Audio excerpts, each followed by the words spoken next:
Bom dia, a graça e paz, bem-vindo a mais um devocional. Eu já peço perdão pela minha voz se eu fizer alguma coisa, algum barulho estranho, mas eu estou bem gripado. Mas eu sabe de todas as coisas e estamos aqui mais uma vez para ler e aprender um pouco mais do Senhor. Vamos começar com uma oração. Senhor, obrigado, Senhor, por esse dia. Obrigado porque o Senhor é bom, porque as tuas misericórdias duram para sempre. E obrigado porque o Senhor está conosco, mesmo quando estamos saudáveis ou não.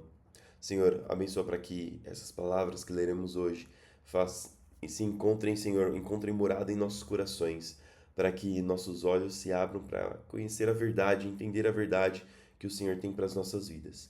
Continua conosco, hoje e sempre. Isso que eu te peço e te agradeço. Em nome de Jesus. Amém. Então vamos começar. Lembrando que ontem nós paramos em Gênesis na parte em que Jacó pede para José colocar a mão embaixo da coxa dele, que era um sinal que eles utilizavam para fazer o juramento, e pediu para que ah, José enterrasse ele lá na terra onde os descendentes, os ascendentes deles foram enterrados. Então Abraão, Isaac, onde eles foram enterrados, ele queria também ser enterrado. Nós continuamos a partir daí. Gênesis 48 diz o seguinte: certo dia, não muito tempo depois, avisaram José: seu pai está bastante doente. José foi visitá-lo e levou consigo seus dois filhos, Manassés e Efraim. Quando José chegou, anunciaram a Jacó: seu filho José está aqui para vê-lo. Com as forças que lhe restavam, Jacó se sentou na cama. Jacó disse a José: o Deus Todo-Poderoso me apareceu em Luz, na terra de Canaã. Luz é uma região lá na terra de Canaã. E me abençoou. Ele me disse: eu o tornarei fértil e multiplicarei seus descendentes. Farei de você muitas nações e darei esta terra de Canaã a seus descendentes como propriedade permanente. Agora tomo para mim como meus próprios filhos seus dois rapazes, Efraim e Manassés, nascido aqui na terra do Egito antes de minha chegada. Eles serão meus filhos, como são Ruben e Simeão. Os filhos que você tiver depois dele, porém, serão seus e herdarão propriedades dentro do território dos irmãos deles, Efraim e Manassés. E é interessante ver isso porque a gente nunca vê que alguém é da tribo de José. A gente sempre vê que alguém é da tribo de Efraim, alguém é da tribo de Manassés, porque os filhos dele foram, filhos de José foram colocados como uma das tribos. Cada um deles vira uma tribo. Verso 7. Muito tempo atrás, quando eu voltava de Padã Arã, Raquel morreu na terra de Canaã. Ainda estávamos viajando a certa distância de Efrata, ou seja, Belém. Com grande tristeza sepultei-a ali mesmo, junto ao caminho para Efrata. Em seguida, Jacó olhou para os dois rapazes e perguntou: quem são estes? José respondeu: estes são os filhos que Deus me deu aqui no Egito. Jacó disse: traga-os mais perto, para que eu os abençoe.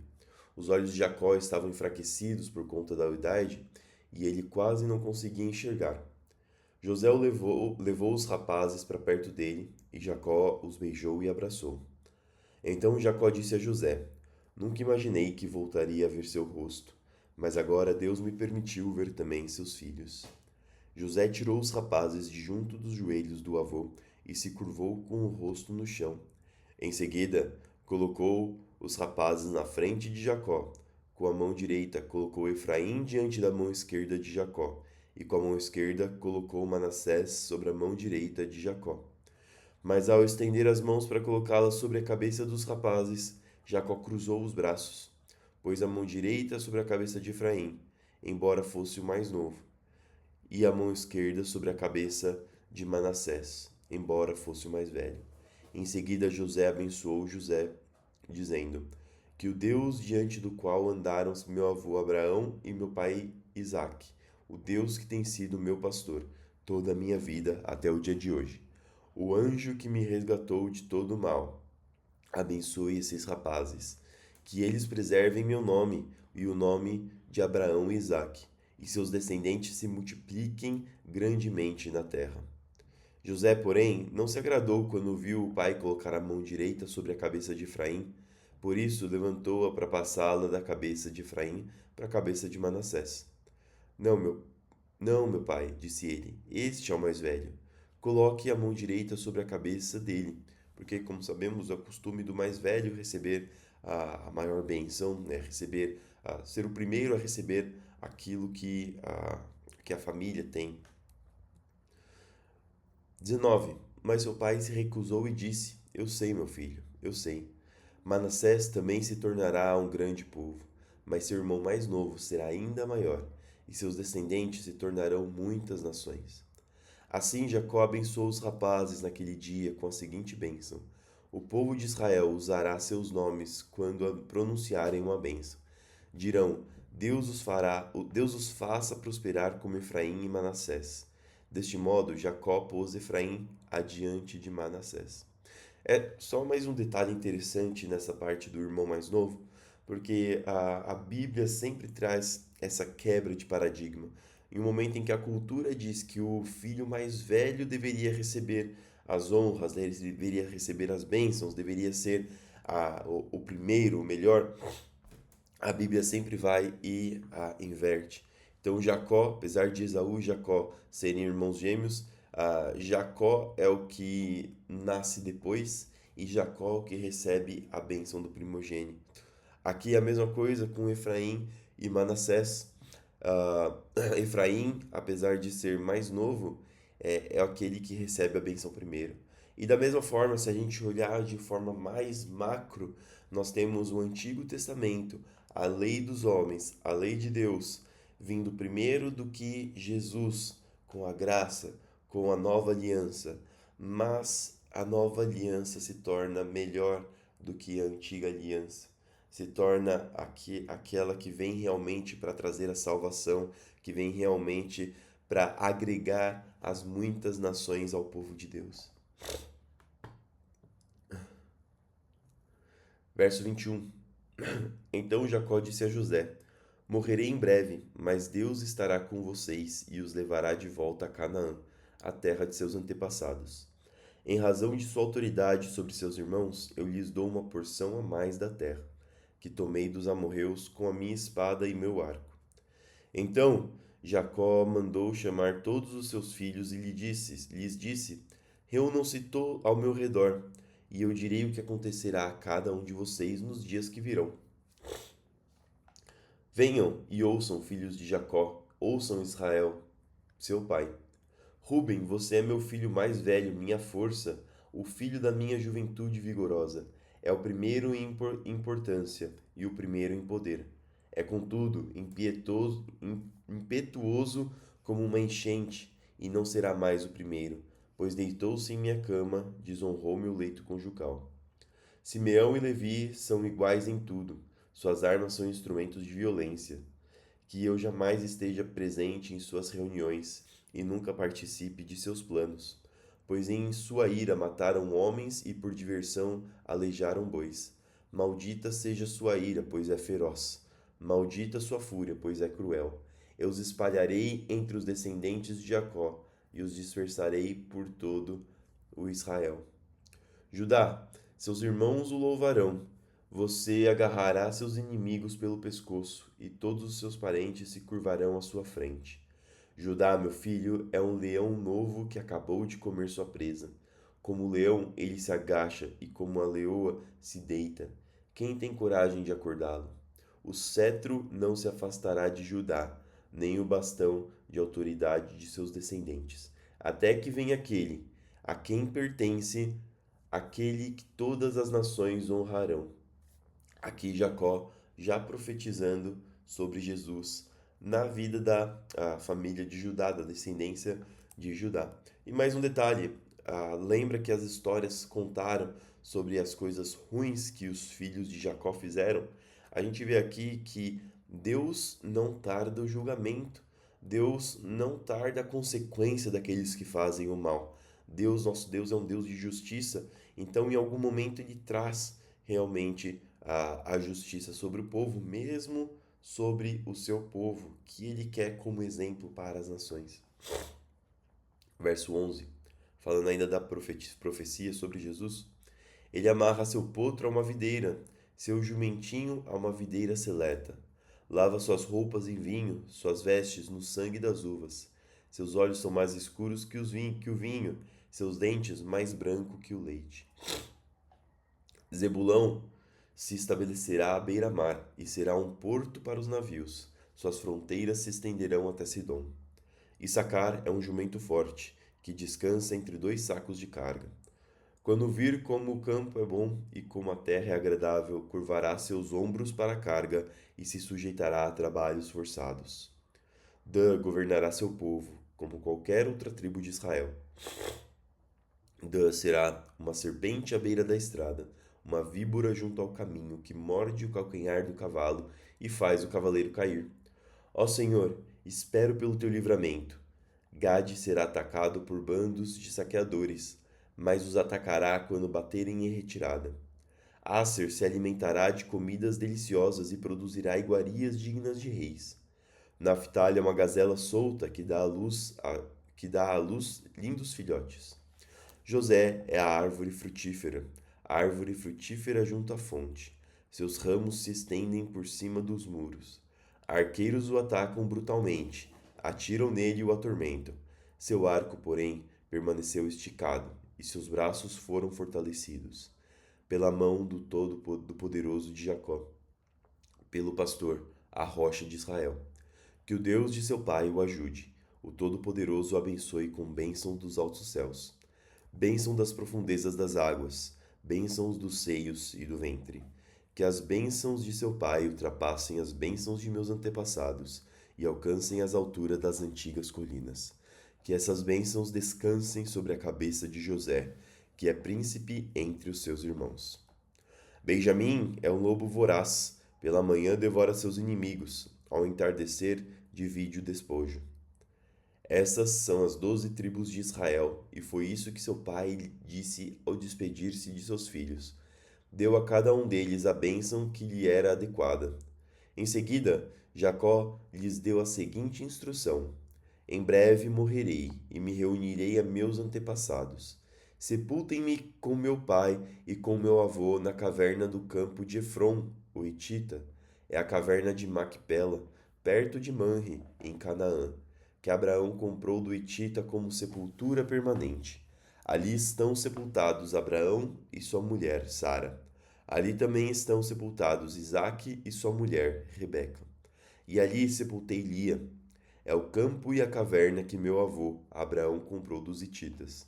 Quando Jacó terminou de dar essa instrução a seus filhos, deitou-se em sua cama, deu o último suspiro e, ao morrer, reuniu-se aos seus antepassados. Mateus 15, 29 até o 16, 12. Deixando aquele lugar, Jesus voltou ao mar da Galileia e subiu a um monte, onde se sentou.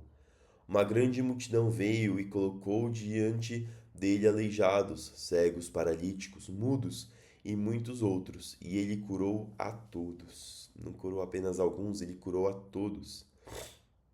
É interessante, eu já falei aqui em outro devocional, mas é bom a gente sempre lembrar, porque Jesus se mostrava como sendo filho de Deus através de todos os milagres que ele cumpria, que ele fazia. Ele não fazia simplesmente alguns casos isolados, ele curava todos que se reuniam a ele, que tinham alguns problemas, que eram cegos, paralíticos, mudos. Ele trazia alívio. Por isso, os discípulos dele, os apóstolos, depois Pedro, João, eles não duvidaram mesmo diante da morte. Eles não duvidaram mesmo diante de prisão, porque aquilo que eles tinham visto, aquilo que eles tinham ouvido, era muito maior do que o medo de ser preso, do que a dor de torturas, do que a preocupação com a morte. Verso 31. As pessoas ficavam admiradas e louvavam o Deus de Israel, pois os que eram mudos agora falavam, os paralíticos estavam curados, os aleijados andavam e os cegos podiam ver. Então Jesus chamou seus discípulos e disse: Tenho compaixão dessa gente. Estão aqui comigo há 3 dias e não têm mais nada para comer. Se os mandar embora com fome, podem desmaiar no caminho. Os discípulos disseram: Onde conseguiríamos comida suficiente para tamanha multidão neste lugar deserto? Jesus perguntou: Quantos pães vocês têm? 7, e alguns peixinhos, responderam ele. Então Jesus mandou todo o povo sentar-se no chão. Tomou os 7 pães e os peixes, agradeceu a Deus e os partiu em pedaços. Em seguida, entregou aos discípulos que os distribuíram à multidão. Todos comeram à vontade, e os discípulos recolheram ainda 7 cestos grandes com as sobras. Os que comeram foram 4.000 homens, sem contar mulheres e crianças.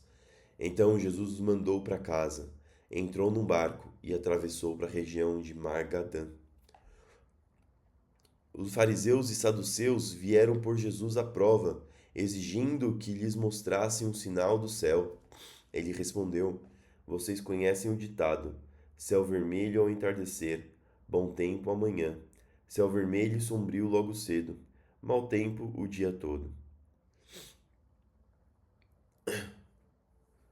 Vocês sabem identificar as condições do tempo no céu, mas não sabem interpretar os sinais dos tempos? Pedem um sinal porque são uma geração perversa e adúltera, mas o único sinal que lhes darei será o sinal do profeta Jonas.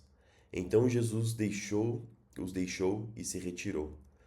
Aqui ele está basicamente falando: vocês olham o céu, e dado como o céu fica, vocês conseguem identificar o que vai acontecer. Agora vocês estão vendo os sinais que estão acontecendo e vocês não conseguem interpretar esses sinais. Vocês estão pedindo um sinal porque é uma geração perversa e adúltera. Jesus já estava curando um monte de gente, ele acabou de curar aleijado e ainda assim eles estão pedindo o sinal dos céus. Ah, então eles não queriam acreditar, eles estavam só tentando testar Jesus. Todo mundo já estava vendo e a fama de Jesus, da cura que ele fazia, já estava se multiplicando. Mais tarde, depois de atravessar o mar, os discípulos descobriram que tinham se esquecido de levar os pães. Jesus advertiu: fiquem atentos, tenham cuidado com o fermento dos fariseus e saduceus. Os discípulos começaram a discutir entre si porque não tinham trazido pão. Ao tomar conhecimento do que falavam, Jesus disse: Como é pequena a sua fé? Por que vocês discutem entre si sobre a falta de pão? Ainda não entenderam? Não se lembram dos 5 pães para os 5.000 e dos cestos de sobras que recolheram?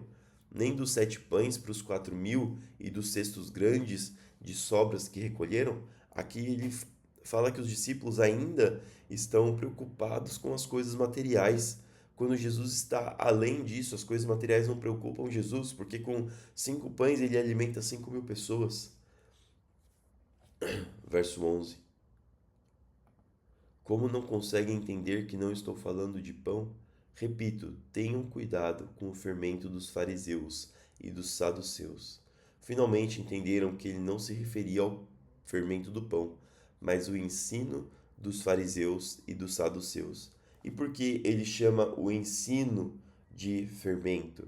Porque assim como um pouquinho de fermento faz uma grande alteração e pode na massa do pão e faz com que ele cresça, com que mude, assim esses pequenos ensinamentos, esses pequenos detalhes que esses fariseus e saduceus traziam, poderiam mudar todo o ensinamento, poderia dar uma direção totalmente diferente àquilo que Jesus estava trazendo. Por isso que eles tinham que tomar cuidado com o que eles estavam ensinando. Salmos 20, do 1 ao 9. Ao regente do coral, Salmo de Davi. Que o Senhor responda ao seu clamor em tempo de sofrimento. O nome do Deus de Jacó o guarda de todo mal. Que de seu santuário ele lhe envie socorro e de Sião o fortaleça. Que ele se lembre de todas as suas ofertas e olhe com favor para os seus holocaustos. Que ele conceda os desejos do seu coração e lhe dê sucesso em todos os seus planos. Daremos gritos de alegria pela sua vitória e hastearemos bandeiras em nome de nosso Deus. Que o Senhor responda a todas as suas orações. Agora sei que o Senhor salva seu ungido.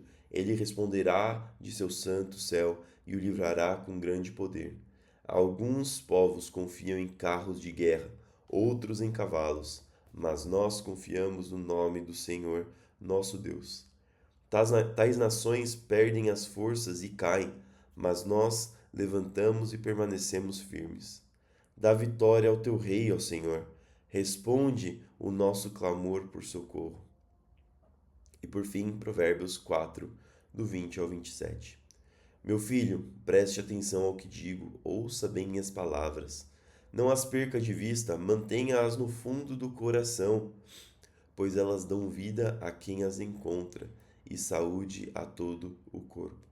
Acima de todas as coisas, guarde o seu coração, pois ele dirige o rumo da sua vida. Evite toda conversa maldosa, afaste-se das palavras perversas. Olhe sempre para frente, mantenha os olhos fixos no que está diante de você. Estabeleça um caminho reto para seus pés, permaneça na estrada segura. Não se desvie nem para a direita, nem para a esquerda. Não permita que seus pés sigam para o mal. Aqui ele está falando que nós temos que tomar cuidado com o coração, nós temos que guardar aquilo que é importante, nós não podemos ficar andando de um lado para o outro, nós precisamos ver qual que é o nosso alvo, seguir para o nosso alvo, sem desviar para a direita, para a esquerda. A gente tem que evitar as conversas maldosas, tem que evitar as palavras perversas. Quando a gente realmente foca, quando a gente estabelece um caminho reto em direção ao nosso alvo, aí a gente permanece na estrada segura. A gente consegue se desviar do mal, a gente consegue seguir o caminho que Deus planejou para as nossas vidas. E esse foi o devocional de hoje. Perdão novamente, por conta da minha saúde, mas espero que essas palavras venham trazer edificação para a sua vida, que elas venham a encontrar morada e para que a gente possa guardar elas no coração, assim como nós lemos agora em Provérbios. Vamos fazer uma oração para terminar. Senhor, obrigado por esse dia, obrigado por esse devocional, obrigado porque o Senhor está conosco.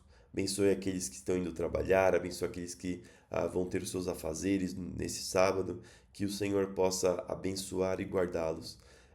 Protege o seu povo, Senhor, para que nós possamos continuar seguindo firmes no teu caminho, na tua vontade, no teu querer.